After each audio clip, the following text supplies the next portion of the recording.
A man lies dead in an empty house, his face and limbs hideously contorted. The floor and walls of the room are spattered with blood. There are no wounds on his body. The scarlet thread of murder runs through the colorless skein of life, and our duty is to unravel it and isolate it and expose every inch of it. A Study in Scarlet by Sir Arthur Conan Doyle, dramatised in 2 parts by Bert Coules, with Clive Merrison as Sherlock Holmes and Michael Williams as Dr. John Watson. A Study in Scarlet, Part 2, The Country of the Saints. After much fruitless racking of my brain, I had finally discovered that my new fellow lodger, Sherlock Holmes, a man of singular talents, enthusiasms and areas of ignorance, was in fact what he termed a consulting detective. I have it in me, he told me modestly, to make my name famous. All he lacked was the proper opportunity. I was convinced, though Holmes was not, that this opportunity had at last arrived, with the invitation by no less a personage than Inspector Tobias Gregson of Scotland Yard to investigate the bizarre murder of one Enoch J. Drebber. On the day following the killing, the papers were full of the Brixton mystery. Listen to this one. The German name of the murdered man, the absence of all other motive, and the sinister inscription, Raka, revenge, written upon the wall, all point to political refugees and revolutionists. The socialists have many branches in America. Don't tell me. The Daily Telegraph. Very good, Watson. The piece also mentions the Weingericht, Aqua Tofana, the Carbonari, the Marchioness de Bronvilliers, the Darwinian theory, the principles of Malthus, and the Radcliffe Highway murders. What do you have? The Standard. Lawless outrages of this sort usually occur under a Liberal government. They arise from the unsettling of the minds of the masses and the consequent weakening of all authority. Very true. Oh, and some new facts. Oh, good heavens. The deceased was an American gentleman. Oh, that's hardly new. Even Lestrade and Gregson discovered that. Who had been residing at the boarding house of Madame Charpentier in Camberwell with his private secretary, Mr. Joseph Stangerson. So, the mysterious Stangerson has been identified. Someone's been busy. Probably Gregson. We are glad to learn that Mr. Gregson and Mr. Lestrade of Scotland Yard are both engaged on the case. It is confidently anticipated that these 2 well-known officers will speedily throw light on the matter. Which one's that? Daily News. I told you that whatever happened, those 2 would be certain to score. That depends on how it turns out. Oh, bless you. It doesn't matter in the least. If the man is caught, it'll be on account of their exertions. If he escapes, it'll be in spite of their exertions. A fool can always find a bigger fool to admire him, as the old French poet said. Holmes? My dear fellow? You seem highly delighted by that telegram this morning. What was in it? Oh, that. The name of the murderer.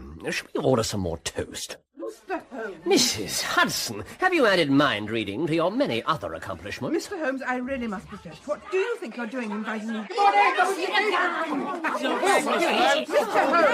Attention! Mr. Holmes, in all my years I have never witnessed such a display. Silence in the ranks. Mrs. Hudson, may I present the Baker Street Division of the Detective Police Force? In future, you must wait in the street. Wiggins, you can come up alone to report. Yes, sir. Now, was there anything else, Mrs. Hudson? There was not. Right. Have you found it yet? No, sir, we ain't. Well, you must keep on until you do. Here are your wages. Yes, there we are. Now go, and bring back a better report next time. Yes, sir. All right, you lot. Come on. Hold it. Put 'em back, Vicky. I ain't got nothing. Vicky. That's better. So long, gents.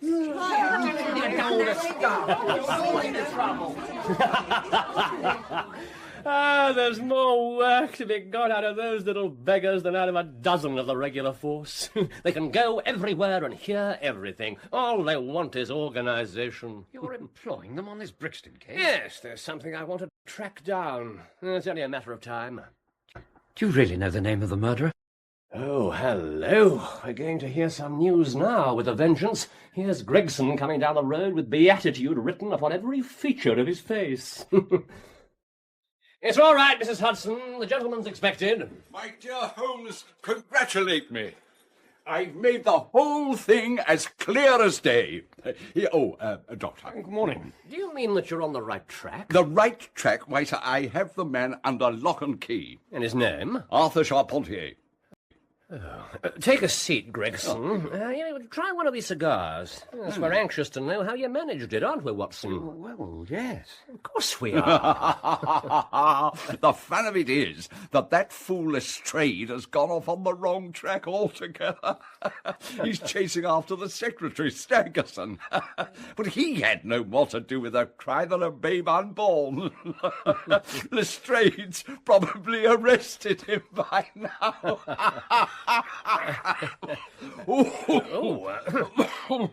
My dear Gregson. Oh, thank you, Mr. Holmes.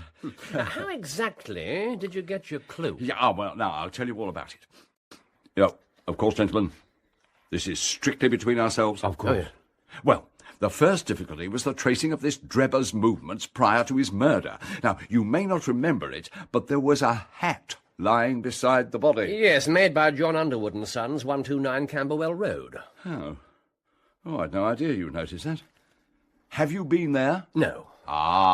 You should never neglect a clue, however small it may seem. To a great mind, nothing is little. Exactly. Well, I went to Underwood and Sons and had them checked back in their books. Now, that hat was bought by a Mr. Drebber and was delivered. That's how I got his address. Smart, very smart. I called upon Madame Charpentier. You know that feeling, Mr. Holmes, when you come up on the right scent, a kind of thrill in your nerves? I do indeed. Yes. May I help you? I found her very pale and distressed. I began to smell a rat. Mother, who is it? The daughter also looked extremely red about the eyes. I determined to be direct with them. I am a police officer. Have you heard of the mysterious death of your late boarder, Mr. Enoch J. Drebber? Admirably direct, Gregson. Yes. Yes, we have. From the evening paper. Oh, it's quite exciting. What happened next? At what o'clock did Mr. Drebber leave your establishment yesterday? At 8 o'clock. And was that the last you saw of him? Yes. No, it wasn't. Alice. No good can ever come of falsehood, Mother. Let us be frank with this gentleman. We did see Mr. Drebber again. God forgive you. You have murdered your brother. I persuaded Madame Charpentier to make a clean breast of the facts. Now, apparently, this Drebber was a bit of a bad lot, and he and Stangerson were ordered off the premises. Drebber had returned roaring drunk and made obscene advances towards her daughter. This was witnessed by the son, Arthur Charpentier, who soundly trounced the American and threw him out of the house. Surely, Inspector, that's exactly what one would have expected in him. Yes, Doctor, of course. But then this Arthur followed Drebber out into the street to send him on his way. Now, both the mother and the daughter clearly heard the son's words. And they were? I mean it, Drebber, I'll kill you. The son didn't return to the house until the early hours of the morning. What is his version of events? Oh, some cock and bull story about just walking away and leaving Drebber lying in the gutter. Were there any witnesses? No, none we can trace. Charpentier thinks he may have heard a cab. Oh, well done, Gregson. This is vital information. You really are getting along. We shall make something of you yet. I flatter myself that I've managed it rather neatly. The whole case fits together uncommonly well. Did you say you've arrested Charpentier? Yes, late last evening. No doubt he'll sing a different song after spending the night as a guest of Her Majesty. Perhaps. Oh, I can't wait to see that fool Lestrade's face. Come in, Lestrade. What? Inspector Lestrade, gentlemen. Oh, by Jove. Thank you, Mrs. Hudson. Good morning, Mr. Holmes. Gentlemen, Is everything all right, Inspector? Oh, this is a most extraordinary case, a most incomprehensible affair. Oh, you think so, do you, Lestrade? Have you managed to find the secretary, Mr. Joseph Stangerson? The secretary, Mr. Joseph Stangerson, was murdered about 6 o'clock this morning. Stangerson murdered too? Are you sure? Extremely sure. It was I who discovered the body at Halliday's private hotel, Gower Street. Take a seat, Lestrade. Thank you. I knew that both Americans were intending to sail home from Liverpool, and I reasoned that Stangerson might still be planning to do so. That meant taking a Euston train. I and my men made inquiries at all the private hotels in the area of the station. But there must be over 100. Yes, but I tracked him down about 7 o'clock this morning. It's very early, sir. He'll see me. Are you the gentleman he's been expecting, then? I doubt it. Which room is it? Here we are, sir. Number 23. Right. You can go now. Oh, God! What's the matter? Have you got a pass key? Look, what's going on? Who are you? I'm a police officer. Stand back! What? Oh, my God! I'd seen something that made me feel sick, in spite of my 20 years' experience. A little red ribbon of blood was flowing out from under the door. It had meandered across the passage and formed a pool along the skirting at the other side. And inside the room? The window was open, and beside it, all huddled up, was the body of a man lying in a pool of blood. The porter identified him as Stangerson. But the strangest part of the whole affair, what do you suppose was above the murdered man? The word Raka, written in letters of blood. Exactly as before. Was everything the same, Lestrade? Not quite. This one had been stabbed. Stabbed? A deep wound in the left side. Stabbed. Something must have gone wrong. Oh, I've arrested an innocent man. My suspect was under lock and key at the very moment the real villain was killing again. Don't reproach yourself, Gregson. Your case was basically quite sound. This time, the murderer was seen. You have a witness? Yes. A milk boy saw a man climbing down a ladder at the back of the hotel. He was so open about it that the lad took him for a workman. Did you get a description? The man was unusually tall, well-built, and had a reddish face, exactly as you said he would be, Mr. Holmes. Yes. Did you find anything significant in the room? Nothing. Stangerson's cases were packed. They'd been sent to the yard. There were just a few items lying loose. Here. One cheap novel, which was open on the bedside table. One pipe and one box of matches. They were on a chair. The only other thing was a small ointment box containing a couple of pills. Here. The last link. My case is complete. There you are, old girl. Easy. You won't have to put up with me much longer, I reckon. Ready? Oh, off we go, then. Hey, cabby! Cabby! Wait, mister. Oh, girl. Oh. Oh, thanks, mister. What do you want, boy? The governor in the office said your name's Hope. Jefferson Hope. Well, what if it is? There's a gent got a job for you. Good money in it, he said. Was it some kind of joke? No, honest, mister. I better not be. All right, where does he live?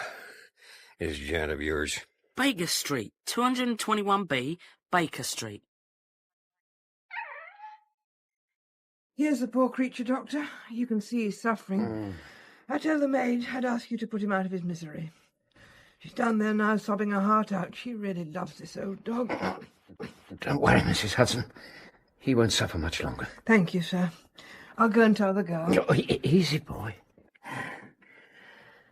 Poor old fellow. Now, look, Mr. Holmes, what exactly is all this about? Why have you sent for this animal? Patience, my friend.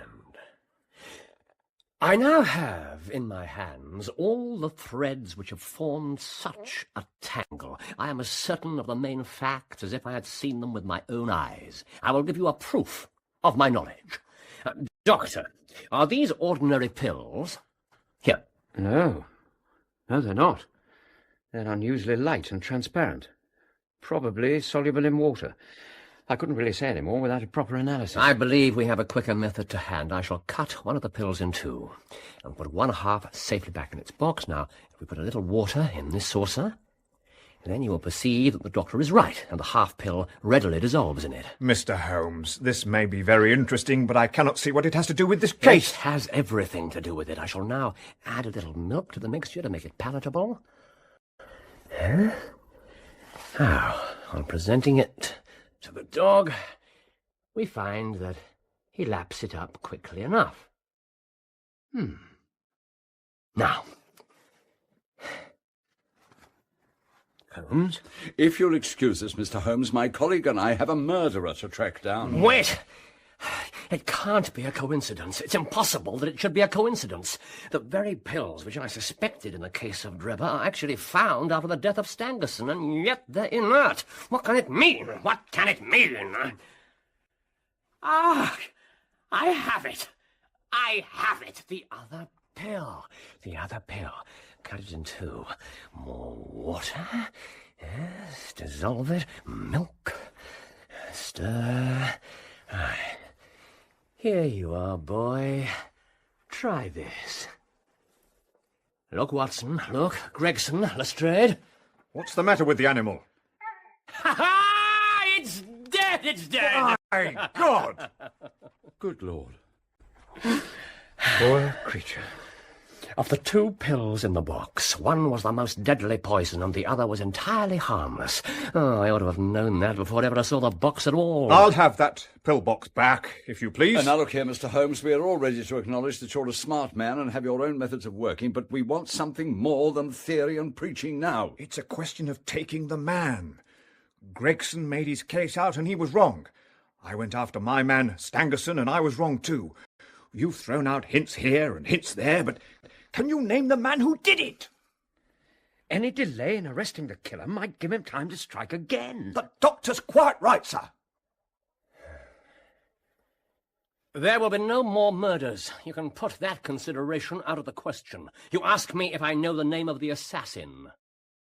I do. Then it's your duty to... The mere knowing of his name is a small thing, however, compared with the power of laying our hands upon him. Give us the name, Mr. Holmes. If this man gains the slightest suspicion that the official force is onto him, he would change his name and vanish in an instant. You would be powerless to trace him. And now look here, sir, this is not good enough. You must give us the name. No. I cannot. Yes. What is it, Mrs. Hudson? Someone for you, Mr. Holmes. Beg pardon, sir. Oh, really?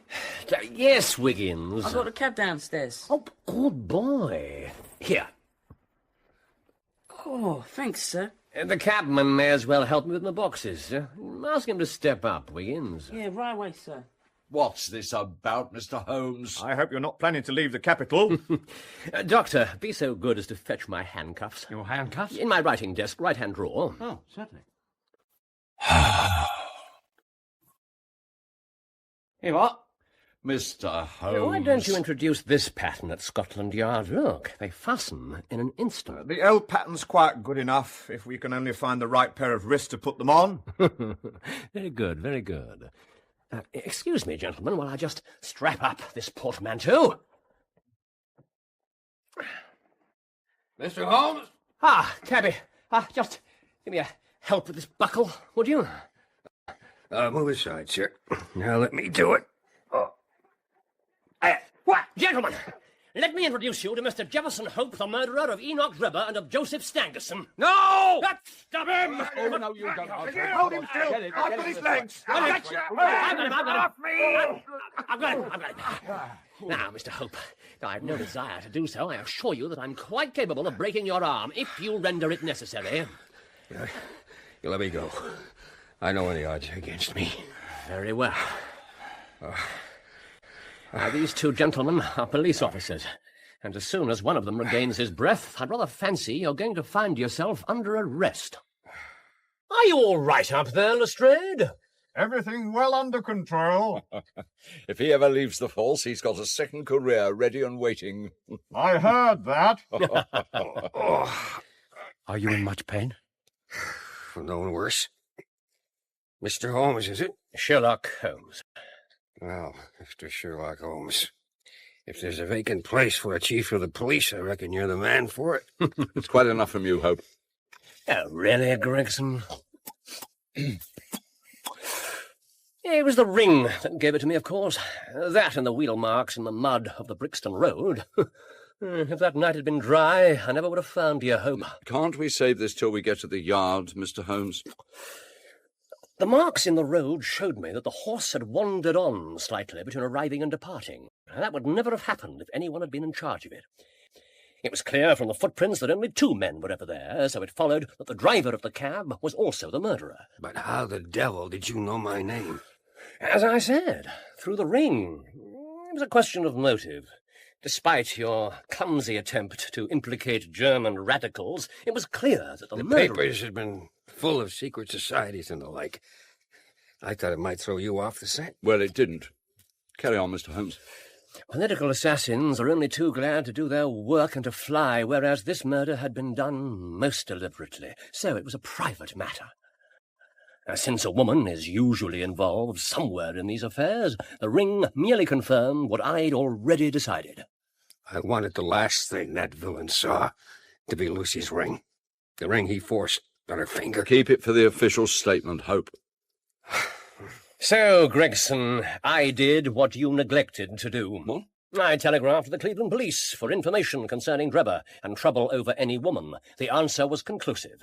He at once applied for the protection of the law against one Jefferson Hope, a rival in love. Love! Love! I wish I could have seen him die. 10 times over. Let me examine you. Leave me alone. Come on, man. I do what you like. We must get to Scotland Yard as quickly as we can. This man is seriously ill. How long have you known? It's been getting worse for years. Have you seen a doctor recently? Last week. What did he tell you? What do you think he told me? I'm afraid he was quite correct. Oh, what do I care? I've done my work. Look, Doctor, what exactly is all this about? Mr. Hope has an aortic aneurysm. What does that mean? It means, Gregson, that he could die at any moment. Good Lord. Is that right, Doctor? Yes, quite right. It's a failure of the main blood vessel leading from the heart. It swells up and eventually bursts. There's no cure. I got it from overexposure and underfeeding in the Salt Lake Mountains. I don't care how soon I go, but I should like to leave an account of this affair behind me. I don't want to be remembered as a common cutthroat. Lestrade, what do you think? Well, he's obviously seriously ill. If we take a statement from him now, it's quite likely to be thrown out of court as unreliable. Or coerced. On the other hand... Exactly. Jefferson Hope. I am Inspector Tobias Gregson, and this gentleman is Inspector Giles Lestrade. You are at liberty to make your statement to us, but I am obliged to warn you that it will be taken down and may be presented in evidence at your trial. Very well. I'm on the brink of the grave. I'm not likely to lie to you. Every word I say is the absolute truth. I have to start some 40 years ago. In the whole world, I doubt if there's a more dreadful place in the great Central American desert. It's nothing but death, desolation. But if you'd been there, gentlemen, on one particular day all those years back, you'd have seen something moving, something alive. Hush, child, hush. That's it. There's no sense in crying now, child. It ain't gonna help. The man's name was John Ferrier. The child was called Lucy. Baby, we'll find a river by and by. By and by. John Ferrier told me once that he carried that baby 3 days, 3 nights across the plains. Both their parents were dead, along with the rest of the wagon train. And he looked after her like she was his own. But they never did find that river. Here, drink this. Oh, slowly. Just a sip. That's it. A baby. She's asleep, peaceful as you like. God be praised. Amen. Amen. Shh! Don't try to speak. You're safe now. Safe? What are you people doing in this wilderness? Who are you? We are the persecuted children of God, the chosen ones of the angel Moroni. We are the people of the holy Joseph Smith and his prophet. God in heaven, you're the Mormons. We are the Mormons. 10,000 of them there were, trekking across the desert, looking for their promised land. And they'd found John Ferrier and the babe. I suppose you'd have to call it a miracle. As soon as he was able to walk, he was taken to one particular wagon. It was bigger and finer than the rest. Welcome, John Ferrier. I have been told your story by Brother Stangerson, who found you, and to whom you owe your life and that of the child. I'm grateful to him, to all of you. Are you the leader? We are led by the hand of God. Amen. Of course. If we take you with us, it can only be as believers in our own creed. We shall have no wolves in our fold. Will you come with us on these terms? I guess I'll come with you on any terms. Brother Stangerson? Prophet? Let it be your task to teach him our holy creed. Come, Brother Ferrier. You're in my care now. My wives will see to your needs. Brother Stangerson. Remember that now and forever you are one of us. Brigham Young has said it, and he speaks with the voice of Joseph Smith, which is the voice of God. I guess we can skip a good few years. John Ferrier recovered from his ordeal well enough. Distinguished himself as a guide, hunter. Lucy, well, I'll come to Lucy in a minute or so.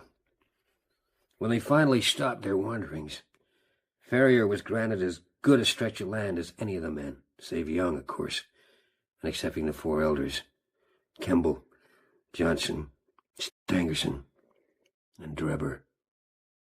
His name was known, respected, but for all the respect, there was one thing about John Ferrier that offended the rest of the Mormons. I will not do it, Lucy. I've gone along with all the rest, but that... No, don't distress yourself, Father. They cannot compel you. Oh, you're right, child. Let them say what they will. What are they saying? They say I'm not a true follower of the faith, or that I care only for money, and the real reason I refuse to take any wives is because I begrudge the expense. The friendlier ones say I hold myself single in memory of a long-lost love who pined away on the shores of the Atlantic. Oh, how romantic. You sweet child. Though the fair Lucy was no longer a child. I was a prospector in those days, come to the city to raise capital to work some lodes I discovered. That day I met Lucy. I don't know, gentlemen. It was as if a whole new stretch of land had been opened up in front of my eyes that I never knew existed. And I was a strong-willed young man. Whatever I undertook, I was accustomed to success. Lucy! Jefferson! Lucy, listen. I have to go away. Go away? Well, for a month. 2 at the most. 2 months? No, you can't. I'll die. You'll not die. But... Look, 2 months at the most. And then I'll come back. I'll ask you to be mine. Oh, Jefferson. Look, your father has given me his consent. Well, of course, if you and Father have arranged it all between you, there's no more to be said. So you will? Look, the longer I stay, the harder it'll be to go. Goodbye. Bye, Lucy. In 2 months, you'll see me. Goodbye, my love. Less than 2 months. Oh, Jefferson. Oh, if I'd known. If I'd had the smallest suspicion. Do you think I would have ridden away like that? Do you? Do you? Easy. Here, drink this. Here. Slowly. I think we should postpone this. No. No, I must continue. Doctor, what's your opinion? I think we should carry on. But before we do...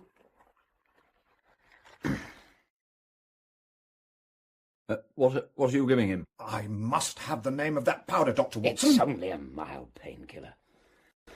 Drink it down in one. Good. Thank you, Doctor. All right. You have to understand that to hold any kind of unorthodox opinion was a dangerous matter among the Mormons.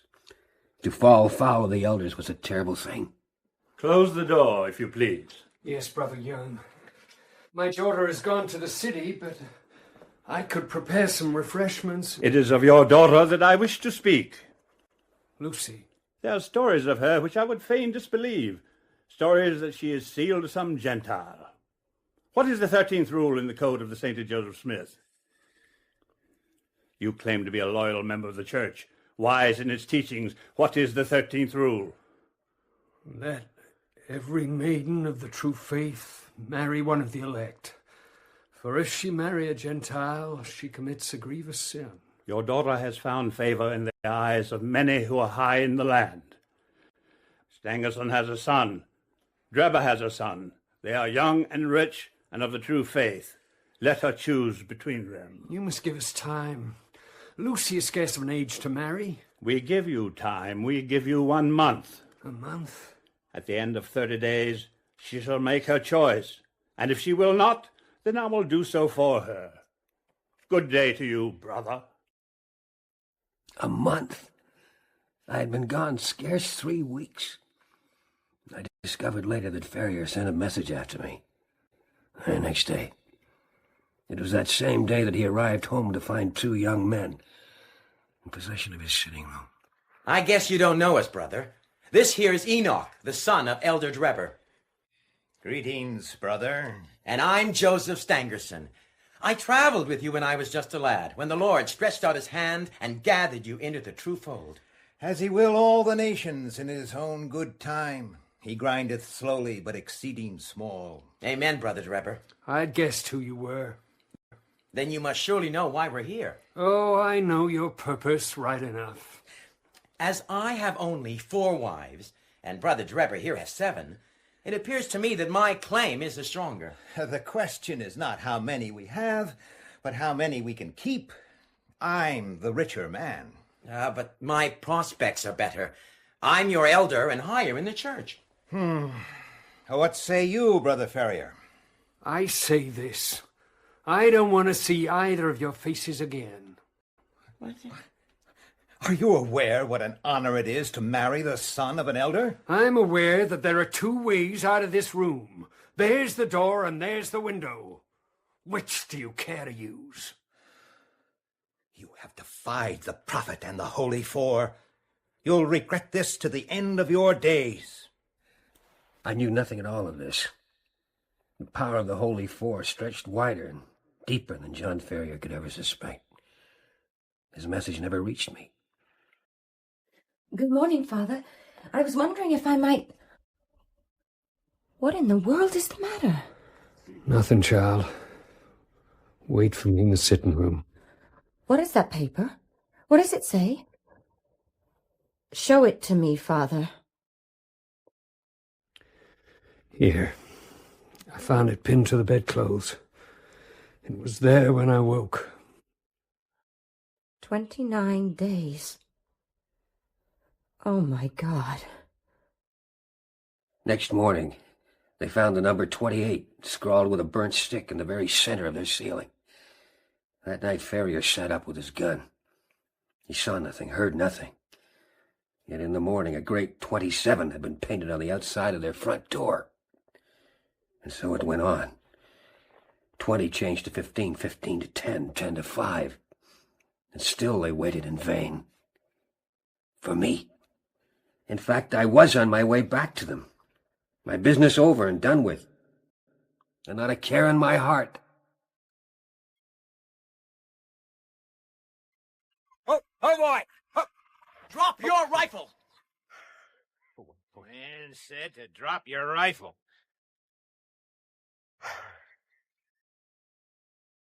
Get off your horse. He sure doesn't look much, does he, brother? Look, if you're planning to... Oh! That's enough, Drebber. Drebber? I'll remember that name. If you're planning to rob me, get on with it. Oh, we're planning to rob you, all right. Leastways, one of us is. But not yet. In 4 days' time. What do you mean? 4 days? Jefferson Hope. You know me. What is this? Keep your filthy heathen hands off the farrier girl. Lucy! Yeah, she's meant for better than you, Hope. Me, for instance. Or my friend here. Pretty soon that trim little body's gonna be cuddling up to one of us. You bastard! You will show respect to us. I am Joseph Stangerson, first son of Elder Stangerson. When you speak to me, you speak to the prophet himself. Stangerson? Drebber and Stangerson. That for your prophet! And I hoped you were going to be reasonable. Teach him how to be reasonable, Brother Drebber. Oh, my pleasure, Brother Stangerson. Oh! Oh!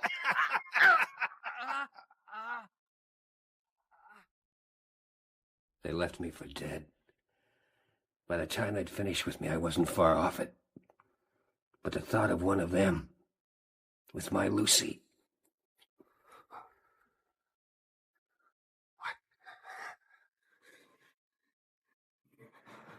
Who's there? I warn you, I'm armed. Quiet! For the love of heaven! Good God, you nearly had my gun in your face. For pity's sake, get me inside. They're all around the house. The devil they are. Here, take my arm.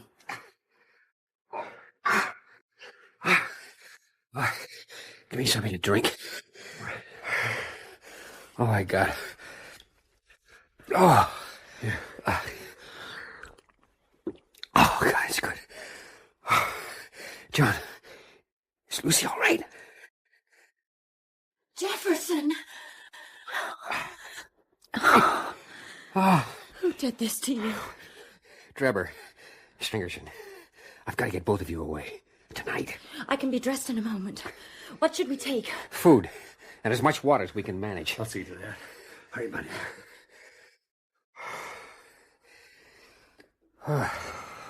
John? What is it, son? This house, the farm.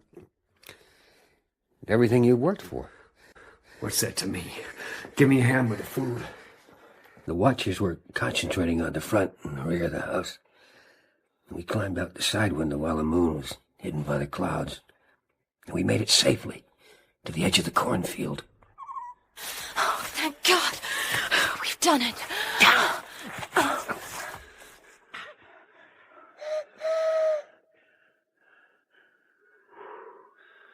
They're everywhere.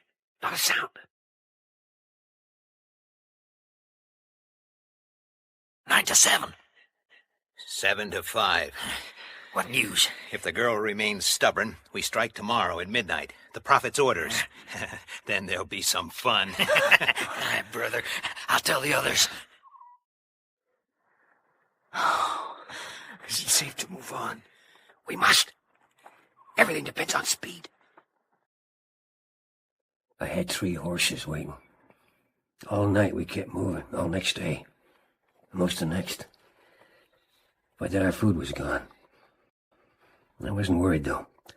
There was game aplenty in the mountains. We were high up above sea level. And the air was bitter. Let me go. No. No, you rest while you can. I'll not be long. Be back before full dark. Depend on it. We'll have a quick meal and move on. This time tomorrow, we'll be in Carson City. And safe. I had to tramp a couple of miles or more before I had any luck with my rifle. The last of the light was dying by the time I got back. Hello? Lucy? John? We'll feast tonight!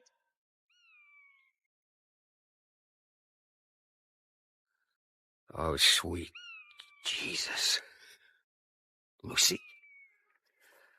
Lucy!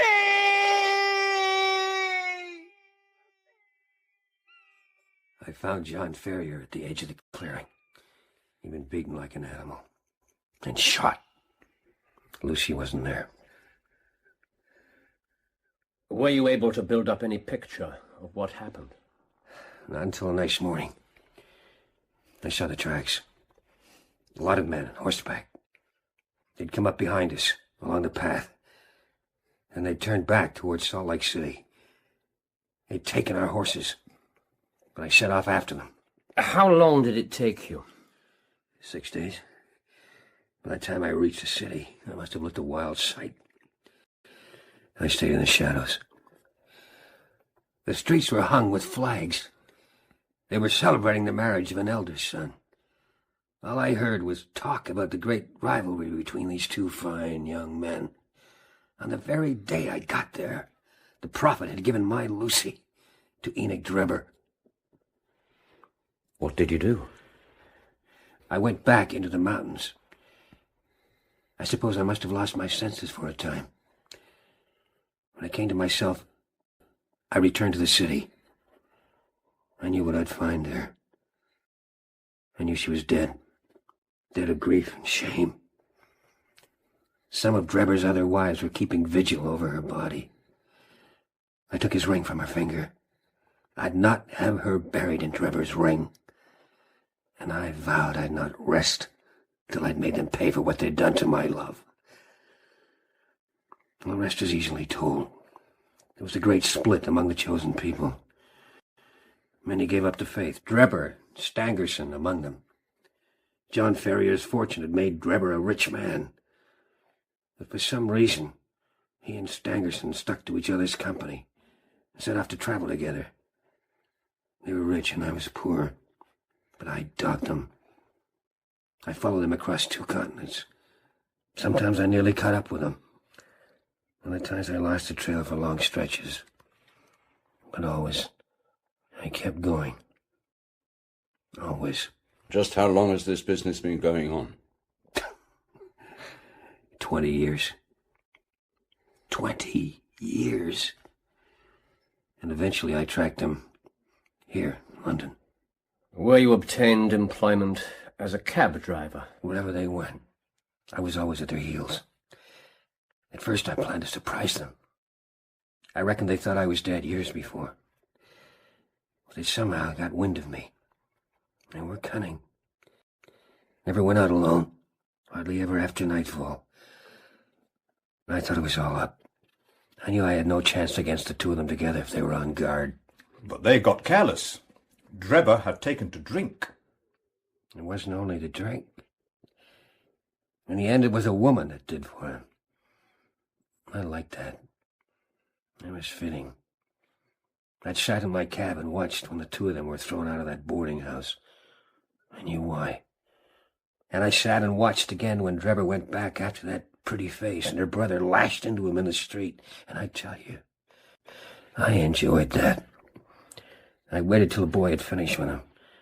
And I drove up to where Drebber was lying in the gutter. Charpentier's cab. I didn't believe him. Now, Drebber didn't recognize me. He was practically out on his feet from drink and the thrashing he'd had. He asked me to take him to his hotel. But you didn't. You took him to an empty house in the Brixton Road. I'd found it weeks before. I knew I could get inside easy enough when the time came. And I had him on his own. At last.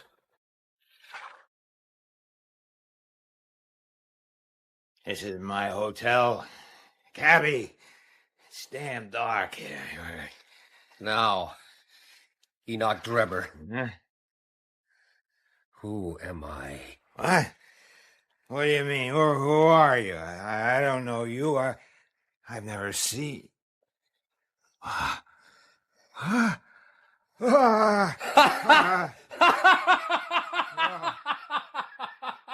I'd always known that vengeance would be sweet, gentlemen. But I'd never hoped for the contentment of soul that I felt at that moment. It was like madness.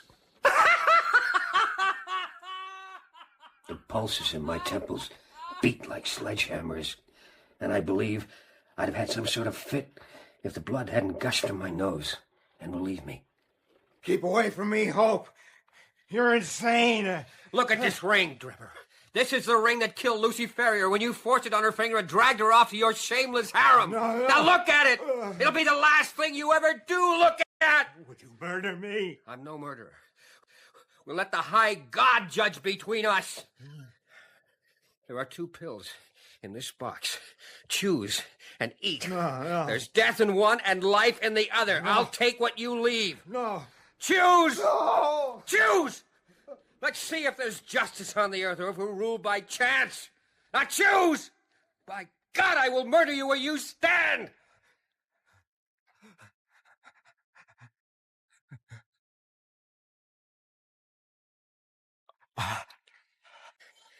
Very well. It's done. Now, this one's for me.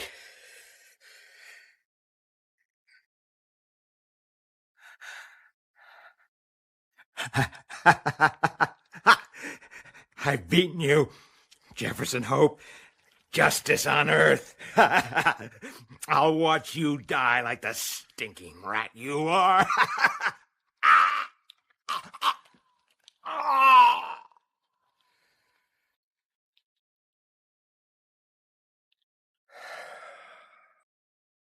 That's how Enoch Drebber came to his end.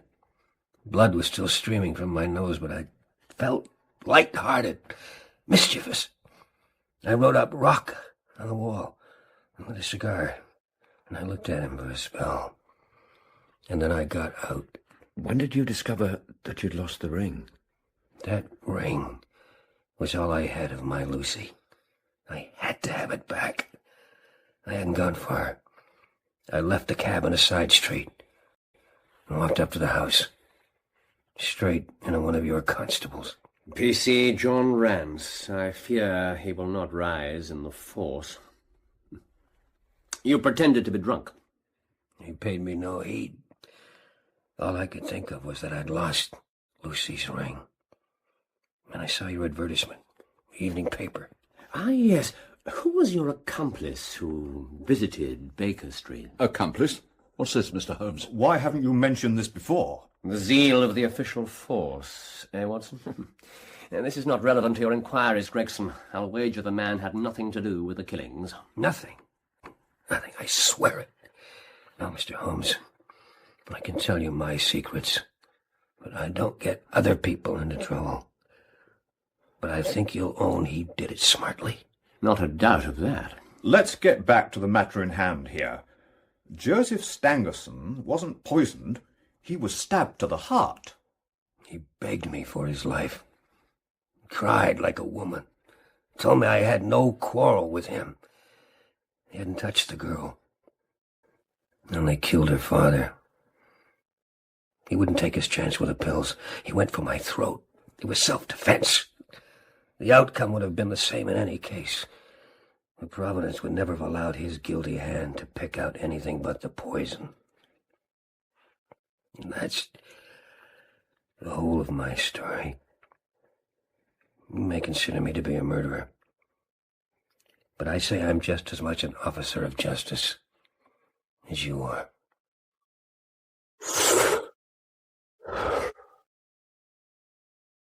I still find it hard to believe. If someone had said to me 2 weeks ago that I was going to find myself caught up in a murder investigation. What an extraordinary affair. Thank you, Doctor. Yes, it's even more extraordinary than you know. Look at this. It's from Gregson, arrived just before dinner. Good Lord. That's incredible. He must have died while we were actually on the way back here. He hung on to life until his story was told. Power of the mind. Amazing. Making his statement was as important to him as exacting his revenge. You really think so? Oh, yes. Well, what other reason could he have had for giving himself up? What did you say? Oh, Watson, think.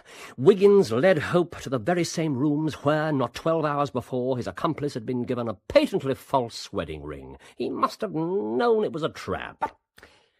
He fought like a cornered tiger. Oh, what a picturesque vocabulary you do possess. Well, perhaps it was bravado. Perhaps his nerve failed him at the last. I don't know. But you recall what he said? Almost as soon as we reached the yard. Yes. Wait a moment. Here. I knew I'd made a note of it. I don't care how soon I go, but I should like to leave an account of this affair behind me. I don't want to be remembered as a common cutthroat. I don't want to be remembered as a common cutthroat. He came here knowing he would almost certainly be arrested because he desperately wanted his story on record. All that. 20 years. For a woman. Holmes? Gregson and Lestrade will be furious at his death. Where will their grand advertisement be now, huh? I wouldn't have missed this business for anything. What was it you called it? A Study in Scarlet. Yes, I must have been in one of my more lurid moods. I'm enormously grateful to you for allowing me to be in on it. Well, I only hope it hasn't placed too great a strain on your health. By no means. I feel better this evening than I have for months. Well, I'm delighted to hear it. A helping of the bizarre is always invigorating, I think. I meant what I said, you know. You really have made an exact science out of detective work. Compared to you, Gregson and Lestrade are like blind men. Your merits should be publicly recognised. You ought to publish an account of the whole affair. If you won't, I'll do it for you. Huh? I'd no idea you went in for writing. I thought your literary activities were confined to compiling lists of my shortcomings. Please, let's not go through that again. I didn't know you then. And now you do. Come on. A Study in Scarlet. We'll make a marvellous story. It has adventure, suspense, romance, everything. Well, what do you say? I say, come in, Mrs. Hudson. The evening papers, gentlemen. Special late edition. Oh, thank you. Throw them down somewhere. I shall do no such thing. There you are. Nice and tidy. Good evening, Mr. Holmes. Dr. Watson. You shouldn't tease her. She's a good woman. She's a good woman. I was once introduced to a woman universally praised for her charity work amongst the poor. She subsequently proved to have dispatched 3 wealthy husbands by methods I will not relate so soon after your consumption of Mrs. Hudson's baked apple dumplings. I'm most grateful. Look, what were you about to say? Holmes, what's wrong? Listen to this. The public have lost a sensational treat through the sudden death of the suspected murderer Jefferson Hope. That news got out quickly. Gregson and Lestrade. I might have known they'd find a way to transmute their failure into success and their mediocrity into genius. They couldn't wait to parade themselves before their adoring public and soak up its applause. Oh, now, come on. It is an open secret that the credit for the capture of this vicious and dangerous criminal belongs entirely to the well-known Scotland Yard officials, Messrs. Lestrade and Gregson. The man was apprehended. Well? Yeah. Read it for yourself. The man was apprehended in the rooms of a certain Mr. Sherlock Holmes, who, under their instruction, has himself shown some small talent as an amateur detective. Under their instruction. Keep reading. With such teachers, Mr. Holmes may well hope, in the fullness of time, to attain some degree of their skill and professional expertise. Didn't I tell you so before we started? This is outrageous. I'm going to bed. This whole report is a downright tissue of lies. I've a good mind to go straight round to Fleet Street and demand that they publish a retraction when they've heard my version of the facts. Watson? Yes? Why don't you put these newfound energies to more productive use? I beg your pardon? Write your book, Doctor. Write your book. That was part 2 of A Study in Scarlet by Sir Arthur Conan Doyle, dramatised in 2 parts by Bert Coules, with Clive Merrison as Sherlock Holmes and Michael Williams as Dr. John Watson. Jefferson Hope was played by Shane Rimmer, Joseph Stangerson by Matt Zimmerman, Enoch Drebber by Ed Bishop, Inspector Lestrade by Donald G., and Inspector Gregson by John Moffat. Peter Carlyle played Brigham Young, Alice Arnold, Lucy, Christopher Good, John Ferrier, Alan Dean, Wiggins, Anna Cropper, Mrs. Hudson, Marcia King, Madame Charpentier, Jane Slavin, Alice, and John Bull, Stangerson Sr. Other parts were played by members of the cast. The violinist was Alexander Balanescu. A Study in Scarlet was directed by Ian Cottrell and produced by David Johnston.